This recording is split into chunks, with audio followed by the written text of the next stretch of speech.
What's up, and welcome back to Nowstalgia Pod, giving you your weekly look at what's going on in pop culture. My name is Pat Sheehan, joined by my crusty co-host, Dave Martin Swagger. Dave, you doing better than I am today, man? I am. We're not talking about crusty ass Pinocchio this week. Nah, hard skip from shit. Zemeckis, baby. Sorry, Mr. Z, couldn't do it. Yeah, Dave, I'm a little tired today. Stayed up to watch the Emmys. No, I didn't. I didn't watch that shit.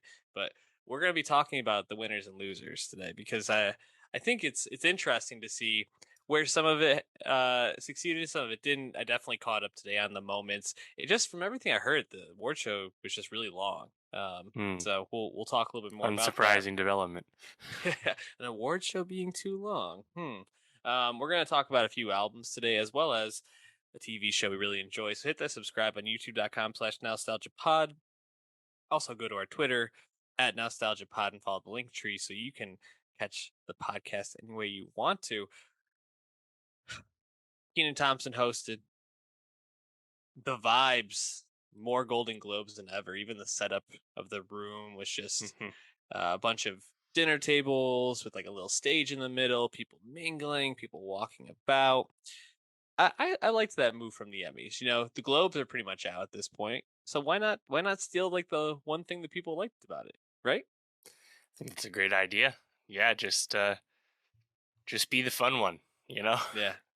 Especially because with TV, you're never going to satisfy everybody. I mean, no one's ever satisfied at award shows, but especially with how many TV shows there are and how many get nominated usually, except for this year, you're just never going to make people happy. So at least just be like a fun show, right? Mm-hmm. Yeah, I agree. So Dave, why don't we just start with like our main takeaways from the night? What were the moments or things that stood out to you from the Emmys? Yeah, and we did our whole predictions, talked about our nominations predictions. So this is just kind of our end cap here. The Emmys have happened, and unsurprisingly, it was largely chalk. The people expected to win did win. By my count, we had 11 correct predictions to 4 incorrect. And that's not like we were going out on a limb with any of those calls. They were just pretty easy picks to make, you know. I think the ones that we got wrong are the more surprising results. And those are, I think, pretty fun and interesting. But the ones that did win that we expected to win, yeah, I mean, it's what we expected. Nothing more to say. Yeah, Succession had a big night. Ted Lasso had a big night. White Lotus had a big night. We all saw that coming. John Oliver, he just can't be beat. It's just not going to happen, right? But a couple of surprises with the shows. So Lizzo, I want to say, I just want to put a little feather in my cap. I said Lizzo had an outside shot at taking this, and Big Girls Club, or Watch Out for the Big Girls, sorry, actually ended up beating RuPaul. I was kind of shocked by this, even though I said it was an outside shot. Yeah. Yeah, I mean, beating RuPaul, that is clearly a accomplishment because RuPaul has been John Oliver-esque in terms of running up the dubs the past few years at the Emmys. So yeah, Absolutely. Shout out Lizzo. She also had a great speech. Lizzo review if you're interested in more. And then in the acting, I mean, a lot of it, like you said, was chalk. Zendaya for Euphoria, Jason Sudeikis for Ted Lasso, Jean Smart for Hacks, Keaton for Dopesick, pretty easy one to call. Yep. Murray Bartlett, Brett Goldstein. Yep. Coolidge, Seyfried. But then we get Lee Young-Ye. Yeah. For Squid Game. For lead actor in a drama series. What? I love it. What a weekend for him. Yeah, we were expecting Brian Cox over Jeremy Strong. Strong won last time. We thought this would be the Cox win. Part of a big night for Succession. Still was a big night for Succession. But having Lee Young-Ye beat Cox Strong as well as Bob Odenkirk in his final go-around with Saul, very impressive win. I loved seeing a big night for Squid Game. Squid Game also won for drama directing and had some creative wins already happen last week. I think it's all really well deserved and pretty cool to see, honestly. And that makes Lee the first non-English role to win at the Emmys in the acting category. I mean, it's very, very impressive. Squid Game itself was the first non-English show to be nominated for outstanding series in general, but then to take it a step further and actually have an actor win a lead award is, I think, quite impressive. I mentioned it was a big weekend for him. Earlier in the week, he was named the male lead in the Star Wars series The Acolyte. Um, I Yep. mean, talk about starting your weekend off hot and ending it off hot, man. Can't do much better than that. So shout out to him for the come up.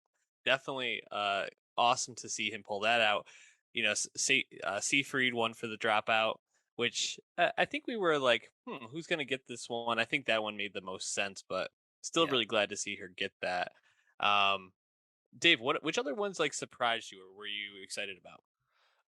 Well, I think Cheryl Lee Roth winning for Abbott Elementary in supporting comedy actress Yes. over Alice Borstein and Hannah Waddingham, definitely unexpected. I'm pretty sure, if anything, her co-star Janelle James was considered more of a contender than Ralph was. But that's really cool to see. I like seeing new people win, honestly, because Ted Lasso overall is going to win. Maisel has been very decorated already. Do we really need to see Alex Borstein win the third time, even though it was very deserving, the best Borstein Maisel season? No, we don't need to see that. Do we need to see Hannah Waddingham win back to back? No, not really. So I like seeing the love spread, especially in this case where Cheryl Lee Ralph is only the second Black woman to win comedy supporting actress, first since 1987. Seems like a good win. And also, I think a really nice acknowledgement of the, huge hit that Abbott Elementary has become. And obviously, Quinta Brunson also got to win, not for her performing, but for her comedy writing, which also seems well deserved, and also a bit of controversy due to Jimmy Kimmel's involvement during that speech. But yeah, nice to see Abbott get some nods there. Yeah, what was your take on that whole like Jimmy Kimmel drama? Did you think there was much to it? Well, I think it's just kind of, I think we talked about this a lot with like bits, with whether it's the hosts or other people, where at the end of the day, we watch award shows to watch people we like accept awards and give a speech. That's why we're there. And if you're like doing anything to like distract from that or take time away from that, right? Jennifer Coolidge getting played off of her speech, kind of notably, like that seemed like the most important thing that we want to accomplish at an award show is watching people win, right? Obviously, Right. the Grammys have a performance angle to it too, but like I never want to see like the bits or the pre-recorded bits, whatever they are. I never want to see that get in the way of anything. Now, didn't necessarily get in the way in it from it. I'm not sure. Quinta Brunson had a good attitude about it after the fact, but you know, at least I mean it's a talking point, I guess. I don't know. What did you think? I didn't really think it was that big of a deal, especially when Quinta Brunson was kind of like, NBD type of thing. I definitely not very thoughtful from Jimmy Kimmel, but I wish the bit was just funnier. Like if you're gonna Yep. do a bit like that, at least just make it funny. And I think that's the thing is a lot of times these bits at award shows just really aren't great. So I don't know. It felt like a whole lot of nothing to me. I think she's gotten a lot of love, which I'm really excited about. And Abbott Elementary is just like about to take the Modern Family like mantle at these Mm-hmm. shows and just winning comedy every year probably. So Ted Lasso got it. I think this is probably the last year we see Lasso win, but we'll see. I mean, only got one more season supposedly. We'll see if that's the case as well. Just kind of moving on here. Uh, Another one I was pretty excited about, and I thought was pretty cool is Matthew McFadden, man. Like we thought it was going to be the Culkin year. It's the McFadden year, and I'm here for it. Yep. Yeah, I mean, when we talked about it last week, I thought that they were both equally deserving, but it's really cool to see McFadden win just because his performance as Tom is not as overtly showy as Mhm. Culkin's. Roman, obviously, a much more gregarious character than Tom Wamsgams, right? So Mhm. to see McFadden win, I think is awesome because it's truly a tremendous performance. Conversely, I was a bit disappointed that Sarah Snook didn't win for drama supporting Yeah. because that also meant Reese Seahorn didn't win, and in turn, Julia Garner won again for Ozark. Kind of dull, kind of boring for a not good Ozark season, so everyone says. So you know, you take the good with the bad. But yeah, I mean, McFadden winning, that was awesome. Definitely really glad to see her. And I think, like you mentioned, his role is not as flashy as Culkin's, but he definitely gets to play all ends of the spectrum here. Culkin kind of, I wouldn't say is one note, but is kind of throwing like two pitches a lot of the time, whether it's like either like totally beaten down Roman or Mm. completely like over the top Roman. But McFadden as Tom really gets to be, kind of like sneaky, but also like docile and like kind of under Shiv's thumb. But then also when it's just him with Nick Braun, like he's so ridiculous and over the top. It's really like probably a really fun character for him to play. Do you want to make a deal with the devil? Yeah, the best. Who needs a soul? So just a few other things. Just want to shout out our guy Rothaniel. Gerard right. Carmichael getting Let's the go. win for outstanding writing for a variety special. Great Easy to see win. him get some love, man. And yeah, most of the rest of it pretty unremarkable, I'd say. Any moments that stood out to you? Zendaya, as expected, won again Yes. for Euphoria, which actually makes her the youngest lead acting winner, male or female, ever at the Emmys. Wow. And there's more confirmation of Zendaya's talent. Not that anyone, I think, needs more at this point. We all know, but obviously very well deserved. Dave, just real quick, has there been a worse week for Olivia Wilde with all the "Don't Worry, Darling" and then Jason Sudeikis just cleaning up with Ted Lasso at these Emmys? I mean, boy, talk about losing the divorce, right? I don't know. I mean, does this add to that? Does this add to that though? Oh, I mean, she had a really bad week, and then her. No, I know, but like, Sudeikis won for Ted Lasso. Does that actually add to any of the drama though? I don't think it adds to the drama. They're already split. Like, I don't know. Is this an L? It's not like she beat Harry. It's not like he beat Harry Styles in a dead heat or something for the award. That I suppose that's true. I just think it highlights more that one person seems to be having a really great career time this week, and one is definitely having some problems. Looking forward to those box office receipts for "Don't Worry, Darling." Trust me, we'll be talking about that next week or 2 weeks from now. It's going to be actually really fascinating. Like, does all this drama drive people to go see it, or will the reviews just keep people away? It used to back in the day for stuff. I don't know if a movie like this can attract people on that alone, or at least at the degree it would need to, you know. It's a lot of wait and see, but it's definitely very, very captivating. Yeah. Because this saga. 2 other notes before we wrap up. Better Call Saul. In the time that's been running as a show, 46 Emmy nominations. Guess how many wins? 10? 0. Never won. Isn't that insane? Yeah. I was assuming they were like creative arts wins or something. It is up for nominations next year for the second half of this final season. So we might see maybe a Rhea Seehorn again. Maybe she'll get like a belated award, but it needs to get one. It needs to get one Emmy award. Like, it'd be so ridiculous for a show at that level to come and go and not get any love from the Emmys, but I'm sure it's not unprecedented. And yeah, I think just like I wanted to ask you, and this is kind of always the temperature check. Do we still care about the Emmys? You know, because we talk about like, do the Grammys, do they really matter? Like, do the Emmys really matter to you at this point? Yeah, well, I think that's a great question because they've always been the least popular of the big 3 award shows. And despite the fact there's more TV than ever, more TV consumed than ever, the Emmys actually are even less equipped to serve that, right? And we talked about a lot of those factors before. The fact that there's a lot of groupthink and over-nominating of a smaller group of shows does not help that cause. But, you know, I also think that the way this calendar is set up is very antiquated, obviously based on the way TV used to predominantly come out via the broadcast seasons of the fall and the spring. Now it's a bit spread out. I don't know. All the award shows are kind of like that, though. Maybe that's not that big a deal. Yeah, I mean, I always like watching people win. I just kind of like this stuff in general, but plenty of people don't. But, you know, just focus on the people that do like this kind of stuff. That's how the Oscars are going about this year. Just work with what you got, you know? Yeah, I think the Emmys are increasingly losing influence, but not any faster than any other award show is. I think just there's so much TV Yeah, that if you really are looking to the Emmys to like tell you what's good, or you can't find other ways to be like, oh, this show I should check it out. It's like just subscribe to Nostalgia Pod, and we'll tell you everything you should that's listen right. to. So, anyways, we're gonna switch gears onto music. We'll talk about the Emmys next year. Jackson Wang, Got7 alum, dropping a solo album here, Dave. I mean, you turned me on to this a late addition to our docket for the week. What made you want to listen to this?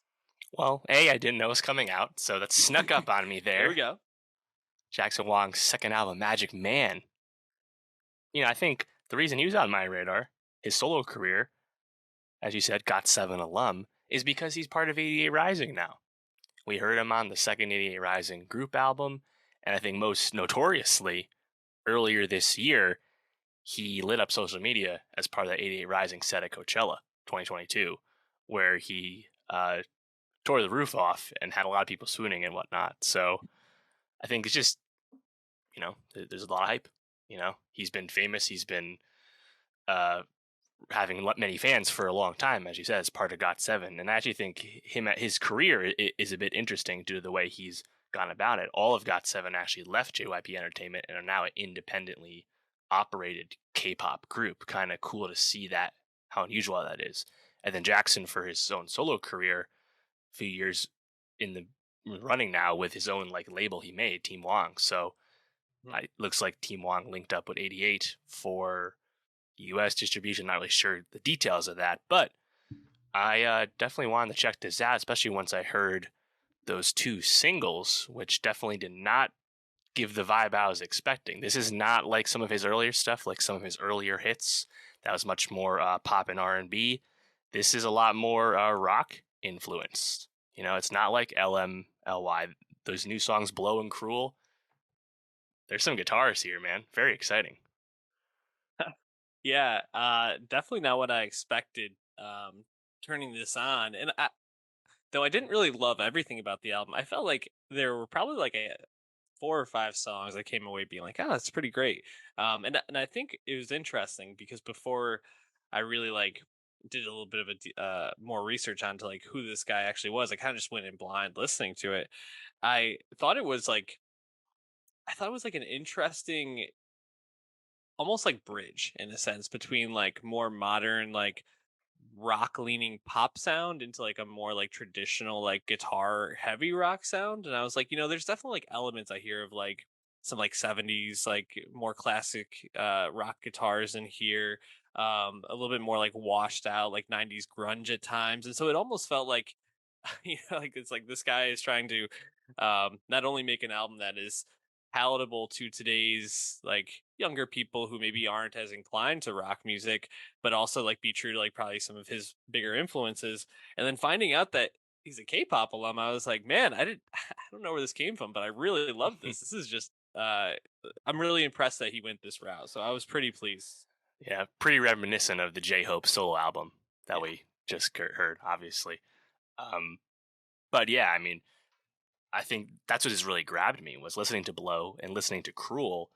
You have these like these really sick guitar riffs, and then Jackson's, I think his vocals, like the performance is really committed on those songs. And then I think the next three songs as well, Champagne Cool, Go Ghost, and Drive Like You Stole It, they're not quite as hard as Blow and Cruel, but still kind of rocky. I think Go Ghost adds some more synth production there. And then there's just like some really fun flourishes on some of these tracks. I think the pre-chorus on Go Ghost is incredibly catchy. And then on Champagne Cool, his performance on the chorus is just, again, like really engaging. The last five songs, I think he slows it down a little bit. I'm not quite as interested. But those first five, I was like really digging. Yeah, it's actually funny because I think I would go one song later to Come Alive and say like Mhm. that's kind of where the cutoff is for me. Like Drive It Like You Stole It and Champagne Cool didn't really grab me as much. They're a little bit more like 80s dancey sounding, but on Come Alive, there's that build up that leads to the chorus with like the guitars just kind of like I don't even know. They're just like bending around his voice in a really cool way. I thought that was a really fun song. I think the clear standout to me on this. I mean, Blow is good, but Cruel is the clear like one for me on this. And I just loved hearing these like kind of guitars on like a K-pop album. I was like, yeah, this is, especially after some of the ones we've been listening to recently, which have been a little bit more like in that traditional K-pop mold of like more like Hmm. EDM sounding. This just felt like such a breath of fresh air in a sense. So really excited to see where he goes next with all of this. Um, any other tracks you want to shout out, or No, I think those are it. But it is just really cool to hear someone who, it's not like he had taken a big break between music, but he really switched up his sound over the course of the last, year and a half. Really cool to see, and I'm looking forward to hearing more and seeing what his role on 88 Rising continues to be as well. well, we're gonna add a song from Magic Man to our Nostalgia Best of 2022 playlist. So follow that on Spotify.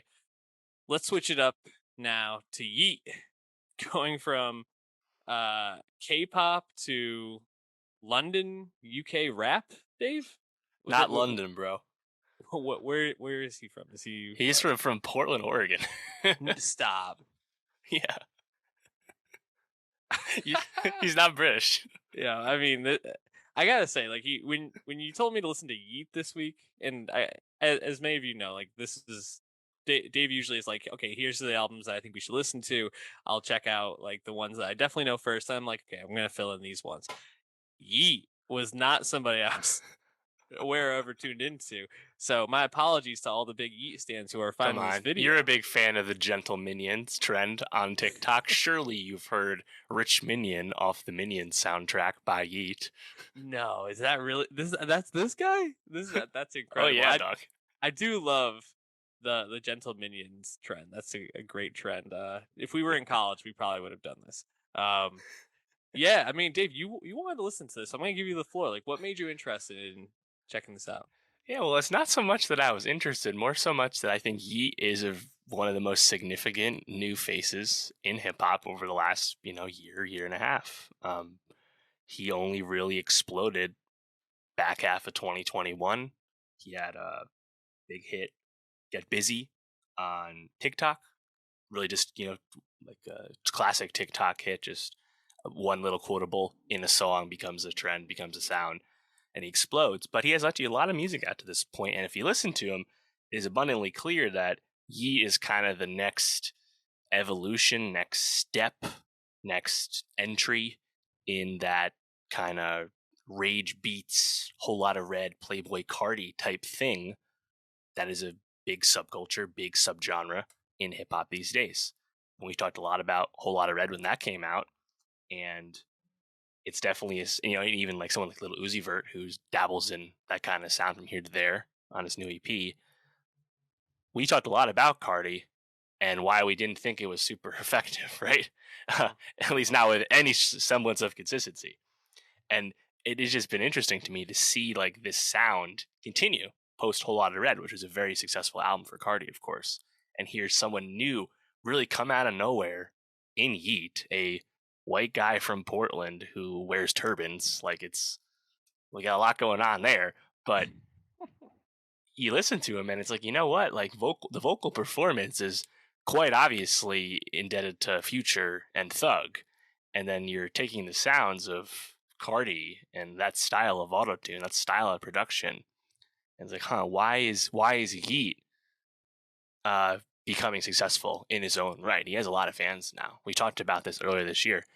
Yeat turned down XXL 2022 because he was that big already, and he would have been like the guy, alongside Nardo Wick if he was on the cover this year. That's how rapid his rise has been, and I think it's just kind of interesting to try and analyze this music that's clearly for the kids, 15-year-olds like Yeat. Yeah. 100%. And that being said, some of his other hits, sorry about that. I don't know. That was pretty fucking catchy. I'm not going to lie. But this 6th EP of his life, did you have anything that jumped out to you on this? To me, it sounds like his other stuff. So I don't think like this certainly would not change your opinion of Yeat if you weren't already in, Right. Yeah. And I think like my my main two observations in listening to this, and I wouldn't say I love the album, but there were moments that really stood out to me, was that they made some like very specific production choices in terms of how they tuned his voice, and at times like leaning into certain instruments, like really taking over songs. Like on Can't Stop It, the drums are so clear and crisp on that song, and I'm like, man, this fucking banging. Like I love this, but they basically like fade his voice into the music so much that it's like it's almost like I think they forgot to like mix that up a bit because I can't even make out what he's saying a lot of the time. But I mean that again, hello, how do you do, fellow kids? Like this is someone probably twice the age of the demographic they're going for, and maybe that's just what 15-year-olds like today, and that's fine.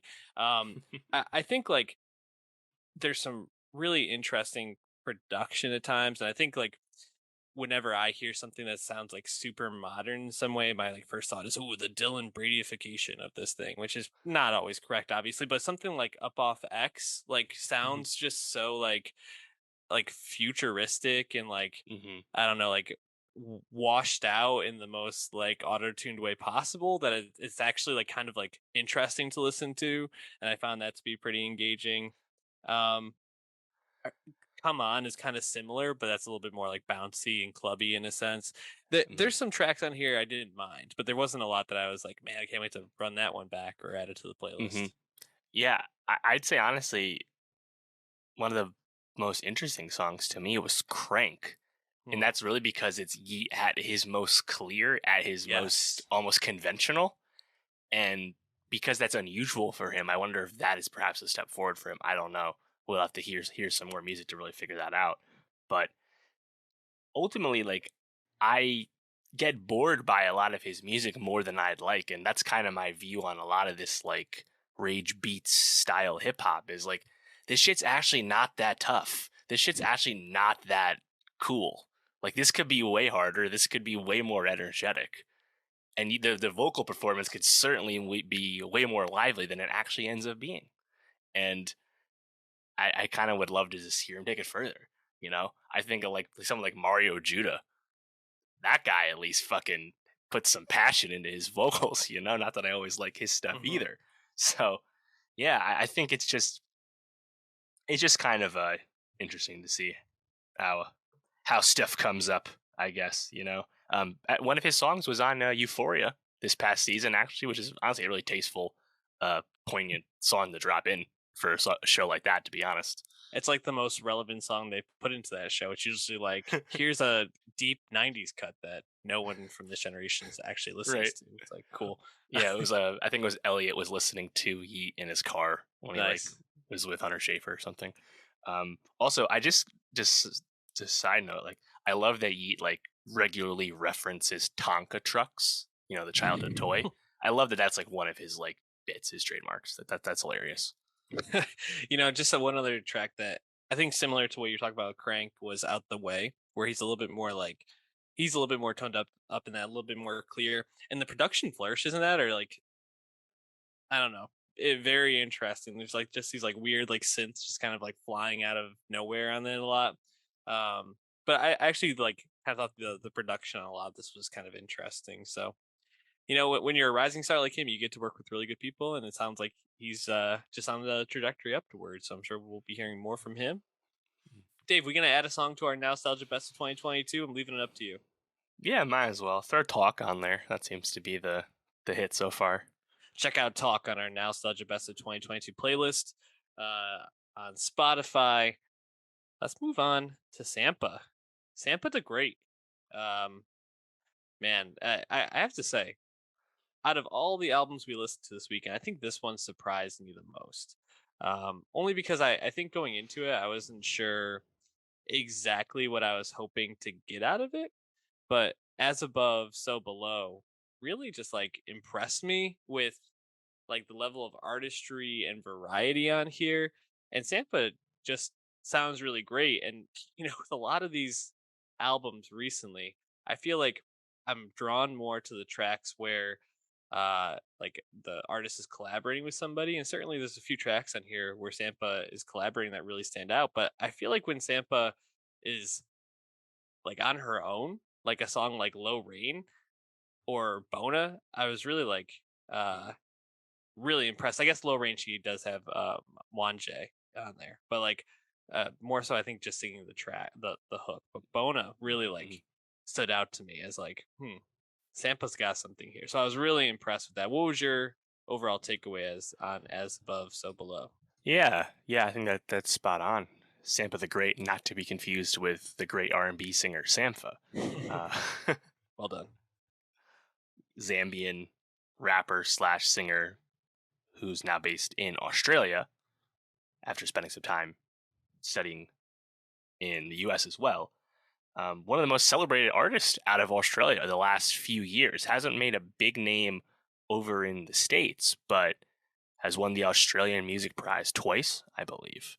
And this is her second album, first since 2019, I believe. And yeah, I think it's one of those albums that at times I think it's a little dense, a little filled up with things going on, but on the other hand, those things are all like really specific, right? It's like all this like range of instrumentation on the songs, or like really intentional use of background vocals that are trying to give you that Zambian vibe, literally they're Zambian singers, it's like there's, I think, a lot of touch and a lot of intention on this album. And I found that there were times where I was probably just kind of respecting the craft and the art more than I was necessarily enjoying all the songs.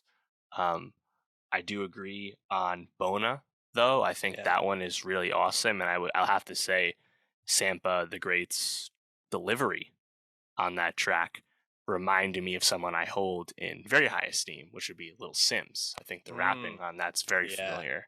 Great call. And I think there's some really fun touches on here, but there are other times too where like I just got a little bit lost, and I think the track list. I don't know if it all came together totally for me, but I mean, man, there was a lot of thought put into this record, no question.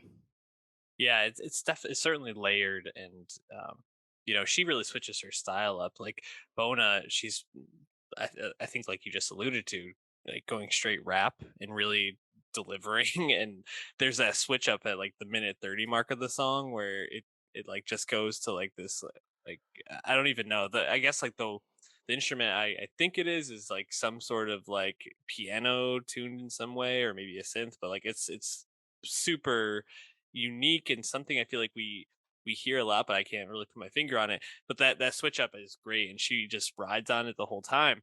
A few tracks earlier, you get a song like Never Forget with Chef 187, Tio Nason, and Wanje again. And I really loved that. That has like a true Zambian feel to it, and like Afrobeat sound, which I thought was really fun and brought a lot of energy. And then, like I mentioned, one of my favorite tracks later on is Low Rain, which is like pretty straight like R&B. Like someone else we're going to talk about in a second, but she's just crushing this sound as well and crushing the singing on it. And it's like, man, her range on this is so impressive. Not only switching up genres, but switching up different influences and sounds so seamlessly. And while I didn't find myself like enjoying every single track or wanting to play every track back, I was just like, man, for what I went in expecting for this, she totally blew my expectations out of the water. So really pumped to see that. Any other songs that stood out to you, or any other moments on this? Yeah, I'd say the vocals on, what is it? I Don't Give a Fuck, IDGAF. There's like background vocals on there really grabbed me. I like that one a lot. On Lane. Yes, on Lane, Denzel Curry song. I thought like the way Sampa herself was performing on that almost kind of gave me these like chanting vibes. I thought that was really really cool, really engaging. And yeah, I mean, across this album you'll hear multiple languages. I think it's definitely something that would reward spending a lot of time, I think, sinking in with it. So be curious to see if Sampa the Great continues to, spread her wings with other people. I mean, she does have Denzel Curry on here. She does have Joy Badass on here. Powers Yep. Pleasant made one of the beats. Like, those are, Americans. So they're we'll see, I suppose, because it sounds like she's still based in Australia, but spent a lot of time back home in Namibia during the pandemic. So she's clearly trying to serve that sound from Yeah. her roots. So I wonder if that's still the case moving forward. She Yeah. clearly has the talent to do all kinds of stuff. To speak to that, the last track, "Let Me Be Great," really reminded me of Burner Boy a bit. It has like this really triumphant feel, like a lot of the stuff off Twice as Tall in a sense, and it brings in like the horns, and it has this like real African influence to the song, and it's just a really fun ender and brings so much energy. You kind of want to just like run everything back. So I'm really impressed to see with this, and I'm really interested to see what the next step is for her. So we're going to be adding a song from her to our Nostalgia Best of 2022 playlist, but highly recommend checking out the new Sampa album, As Above, So Below. But Dave, I alluded to a R&B artist that we are going to be talking about, and Ari Lennox dropping a sultry album, Age, Sex, Location, looking like an absolute queen on the cover here. Just absolute fire. And I mean, it's been a little bit since we heard from Ari. Right? Like a few years now. I think 2019 was Correct. Shea Butter Baby. Really solid first full length album. And I wouldn't say I was like eagerly anticipating Ari. I think like when I think about her peers, there's a couple of others that I probably find myself wanting to hear more from, but Ari kind of in my mind had fallen kind of into like the middle tier of these like R&B singers in a sense. And I think that's kind of unfair because I think Shea Butter Baby was a really solid like debut, and Age, Sex, Location I feel like just like reestablished her as like top tier in this realm. I was really impressed with it. How did you feel about the album? Yeah, I totally agree. Leading up to this, we've been enjoying, I think, Ari Lennox features whenever they pop up, but this was a clear level up from Shea Butter Baby, and just I think a really confident, sexy R&B album. Simple as that. It was just really good. Long to establish that women run R&B. We know this, right? There's plenty of choice there. The male side of things, not so much to listen to beyond like Giveon and Brent Faiyaz, we already heard this year. Women though, they just be dropping heat constantly. Ari Lennox, the latest one, and yeah, I thought it was very confident, very, very capable, and she just sounds great on it like the entire time. Yeah, I don't know if there's like a skip on this. I feel like there's maybe songs I liked more or less. I think the first track that I really like stopped and was like, "Ooh, that one just totally caught me," was "Waste My Time," the third track. Man, just even like to start off, the first like words she sings other than "ooh" on it are "no dick making me stupid, no funny Valentine, loving from Cupid." Just like what a first line to draw you in. And then she's just absolutely gliding over this beat, singing so gorgeously with I'm pretty sure, I don't know if it's her own vocals in the background or hired background vocals, but it all just like swirls and twirls around itself to like really make this beautiful track. That was a clear standout to me right off the bat.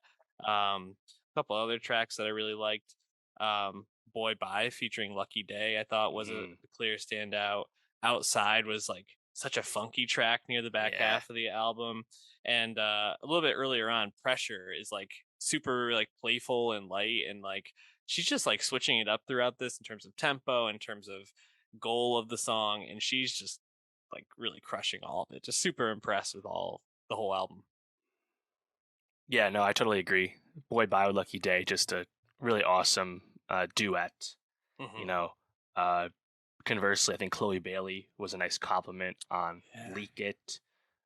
Chloe probably, I don't know, a little edgier on the R&B type of thing. So it's like a nice contrast. Although not that Ari Lennox necessarily shying away from any of that kind of stuff either, I suppose, on this one. I totally agree on Outside. I thought that one was just really great. The way she, Ari Lennox, sings some of those like long notes sounds tremendous. And the post-chorus in particular is really great. Really right off the bat with POF, the chorus from Ari Lennox just has like such like volume to it. Like I'm not quite sure if it's like layered on vocals or not, but it's just like a really like rich piece of singing from Ari Lennox. Maybe because it's her singing on top of each other herself. I don't know, but that one sounded really good too. Also, Stop By, I dug as well. Yeah, we named like more than half the songs on this, so I think pretty much our takeaway is Ari Lennox is back and she's still great, and she deserves, I think, more love than she gets. Yeah, I mean, it's funny because like you mentioned, there's a few features on here. I think Lucky Day is great. I think Chloe's great, and actually, like probably the one I liked least was the one with Summer Walker at the end of the album. But I still thought it was like a pretty solid like showing from Summer. So it's not even a bad one. It's just like the worst of the three, I guess. Yeah. Interestingly, at the beginning of the year 2022, Ari Lennox had really expressed some frustrations with her label and had wanted off.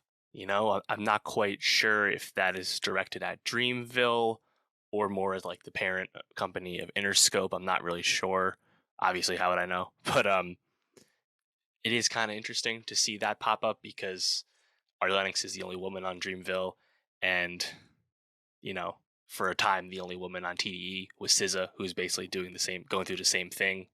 Obviously, Ari's peer in R&B. I don't know, interesting thing to keep an eye on, I guess. But this album seems to be getting a lot of love. Cole tweeted about it still, so hopefully there's no bad blood there at Dreamville. But yeah, I mean, Dreamville did I think really good job this year. We got the Earth Gang album, got the JIT album, now I got the Ari Lennox album.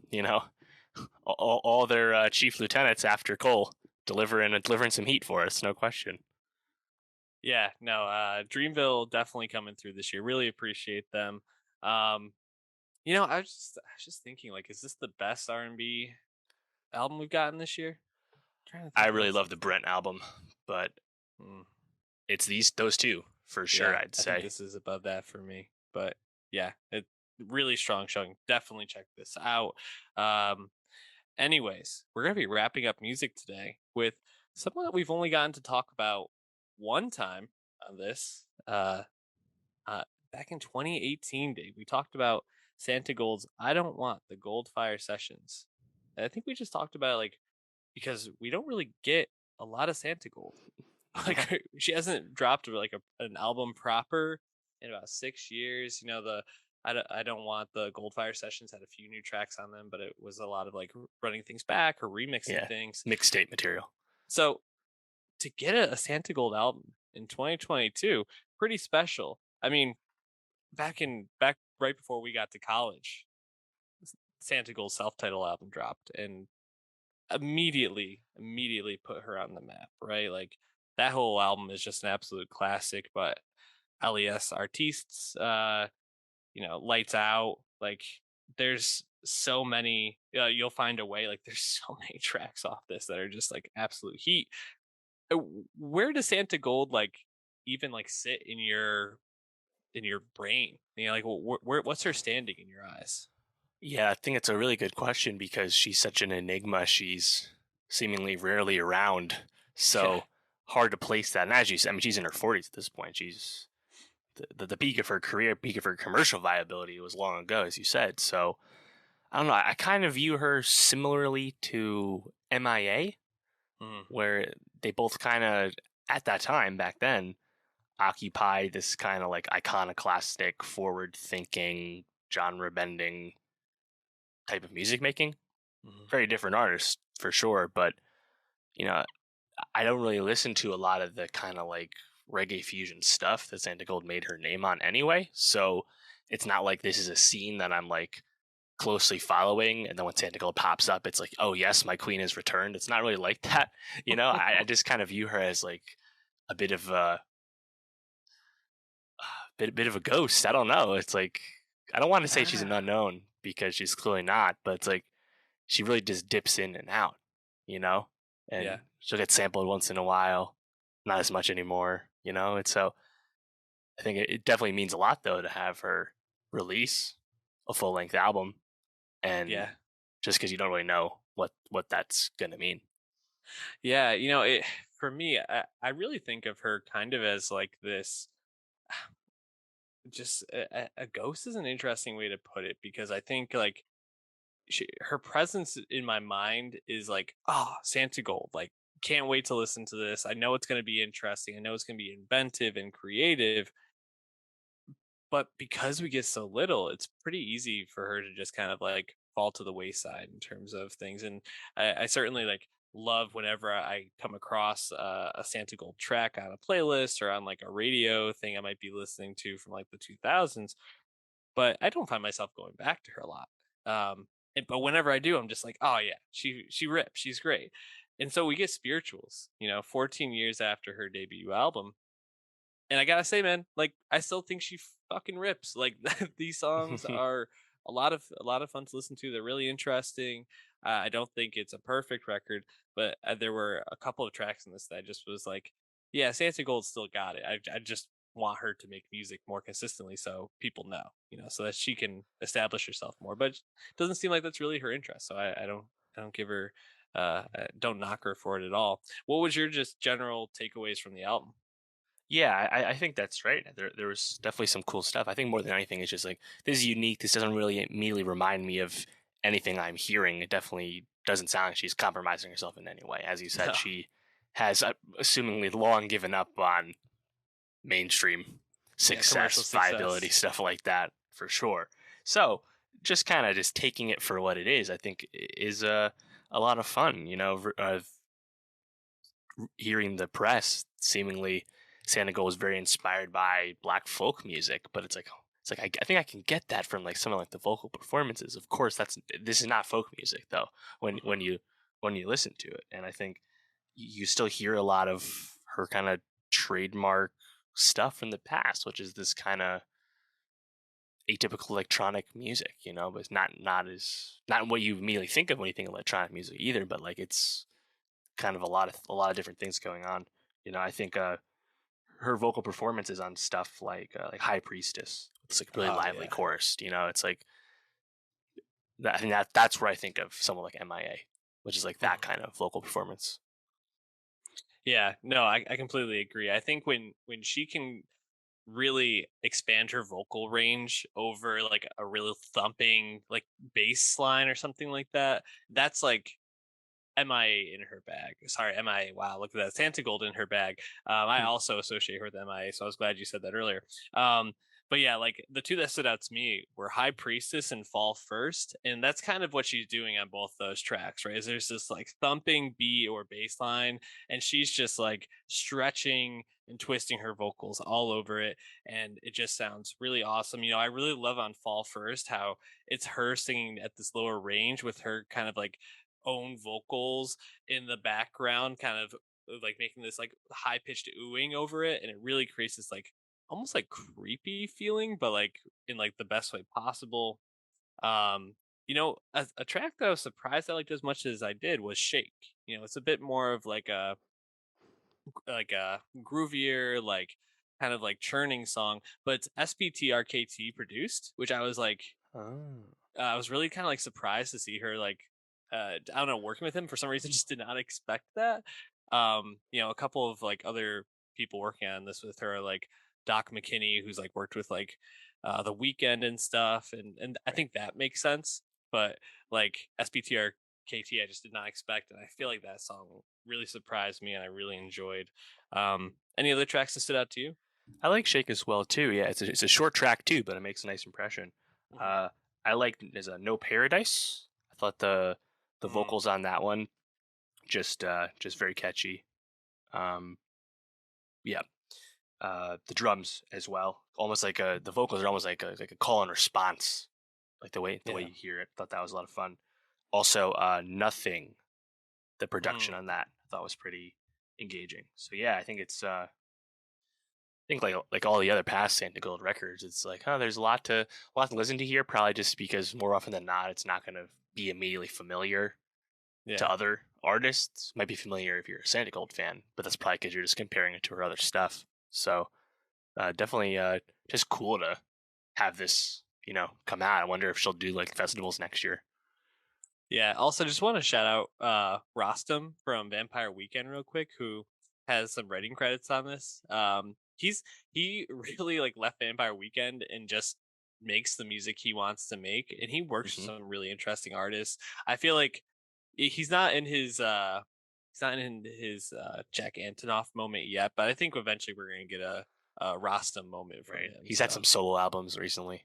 yeah, so I think we talked about one that was just not Yep. interesting, but on the writing production side, I appreciate him. So, anyways, uh, that's gonna wrap it up there for music. As always, as I say at the end of every review, check out our Nostalgia Best of 2022 playlist on Spotify and share it with your friends to stay up to date on all the good music. But Dave, we're ending today talking about the show that should have won for best comedy series at the Emmys. Hmm. Still the funniest show on television, and Significantly funnier than a show that doesn't make me laugh all the time, Ted Lasso. and it just reestablished that with its most recent season 4. We talked about the first couple episodes, and now that I've seen the whole fourth season, I can just reassert that What We Do in the Shadows is by far the funniest show on television. I don't think there's much competition. What did you think of this season? Were you satisfied? Oh yeah, absolutely. I think at the end of the day, What We Do in the Shadows is a 30-minute comedy that routinely makes me laugh. I am just constantly entertained and pleasured by my company with this gang of vampires in Staten Island. It is a show that hasn't changed as much as it's perhaps suggested it might at times. Mhm. But at the end of the day, I really don't care because I'm still having just an absolute blast with these people. Yeah, to see where the season ended and kind of just almost to feel like Naja hypnotized us and is just like running things back like this season didn't even happen is just like so ridiculous and just like so par for the course for the show. But man, I mean, like, you just don't get comedy episodes like The Wedding on other shows. Like other shows just don't fucking do that. They go to places and talk about things and like show things that like other shows just don't. Like, and it's just like they always pull it off in like the best way possible. They have like the best running bits, but they never let them get too long. Like the whole thing with the gin at in the Yeah. first half of the season was so fucking funny. Like I just wanted him to be around more. He was so great. Um and yeah, I mean the final episode to kind of like not only I think pull off, and they did this last season too, so I don't know why I felt surprised, but pull off the show being really funny, but also being like sentimental and heartfelt and like kind of Mhm. like still showing that these characters like really do care about each other and like how they do kind of grow in certain ways, but also don't in certain ways is just like really impressive to have that as like a second or third layer to the show in general. So just really impressed. Tell me about the episodes or moments that stood out to you most. Yeah, I agree about the wedding. Thought that was a great one. They bring the Baron back. Thought that Oh was man. nice See callback. seeing the Baron in like his like form again and like Yeah, I forgot that, what he looked like. yeah, and also like when Nadia is like, "Yeah, we hooked up in the closet." And Matthew Perry's like, "Is it as good as you remembered?" And she's like, "Oh yeah," and he's like, "I think I'm gonna go have my moment with the Baron." The Baron's like, "I've been meaning to talk to you." Oh man, that whole like back and forth, I was just dying laughing at. It. So good. Yeah, you mentioned the genie wishings, just great. I think everything with Marwa was pretty good too, and this Nandor's uh, continued reluctance and displeasure with actually marrying this woman. Hmm. Um, they just really know how to play like revolving bits like that for steady humor, even like just kind of like flashy like visual stuff like the wraiths just kind of being around and like murdering people in the beginning of the season. I thought that was really fun. Nick Kroll coming back into the fore, nice callback there. Yeah. Um, stuff like that. I think everything with Baby Colin Robinson really hit the mark for me too. Yeah. As you mentioned, that was a really heartfelt, sentimental way that season 3 ended. You know, just because Colin Robinson, one of the best parts about the series, Mark Prosh playing the energy vampire, just a great kind of like antecedent to like the other vampires' literal energy, you know, and then to have him go at the end, it's like, oh fuck, I love this guy, I don't want him to die, and then he doesn't actually die, not really, and we just get exposed to all these new jokes where in the beginning Laz is treating him like a dog, the way he's taking care of him, and then he's exploiting him for money as a song and dance man, you know. It just the way that, and then of course things aren't going as well as he continues to progress and hits puberty. You know, it's just pretty good stuff. I thought the episode when they're trying to send him off to private school Oh and my they god. over hypnotize these civilians, that was absolutely amazing. That's like a classic example of a comedy that must have done tons of improv and riffing, and they just kind of made that episode in the edit because they clearly just filmed scene after scene right there. At the end when they tell you that the principal died of a stroke like shortly after, and they're like, usually like a human civilian can take like 6 hypnotizations in a day, and we hypnotized him 468 times. I just like that. Such a ridiculous, like, oh man, just so well executed. Yeah, I really loved all the stuff with baby Colin Robinson, and then to like see him grow by the end, and like see how Laszlo really like actually took to being a father, and really like enjoyed that in some way, and actually got something out of it, and how sad he felt in the final episode that Colin Robinson couldn't remember any of it, I thought was really like kind of moving, and like really well done. Also kind of like setting up Naja as potentially like having this like drinking problem, or like spiked blood problem, however they want to frame that. Also her attempting to put out get all the insurance money off of the nightclub when she didn't even have insurance, and then finding out that the blood sprinklers only worked for that was just, oh man, so Right. stupid and so funny. um yeah, what did you think about all the stuff with Nandor and Guillermo this season? Yeah, I mean, ultimately, it's kind of running back their previous relationship at the end of the day, and ends in a similar place before, where hinting at Guillermo becoming a vampire. Mhm. And will they go down that road? This show is renewed not only for season 5 but also for season 6. They don't necessarily need to really shake up the show as much as perhaps we might have thought they did, because we just had a whole season where Colin Robinson was a completely different character, and we've Mhm. now progressed through that, and now we're at where we were before. Well, for all intents and purposes, maybe now Guillermo will occupy a different role. I'm not sure, but I mean, even though it's the same way it had really always been, that familiar vampire relationship is still really funny on this show. Mhm. Yeah, Guillermo had some really great moments this season. Whether it was like him fighting in the night market, but not really fighting, not wanting to actually beat these familiars, or to beat the vampires, I thought was really well done. That whole episode was so interesting. I want them to go back to the night market and just see all the other ridiculous stuff they have going on there. Also, him like coming out to his family was, I think, really like well done, and like really like nicely handled. And I really appreciated that. Um, and yeah, I'm interested to see if he actually goes through with it. What's the other vampire's name? Derek or something like Yeah, the that? guy at the convenience store. Yeah. Also, just one other really funny gag to me was when Nandor was about to get married, and they said, "Does anyone here object?" And they just like went through the objections for like hours on end. I thought that was just so fucking great. The wedding is probably the episode of the season to me. Yep. I also love their human neighbor. I forget his name. Oh yeah. Who's just like Laszlo's like legitimate friend, and they routinely hypnotize him as needed. But I think his energy is great. Yeah, he just is like so Staten Island, like Yep. Jersey. It's so perfect for this show. Um, yeah, if you're not watching this show and you really like just want a great comedy, we can't recommend it enough. So, but Dave, that does it for us this week.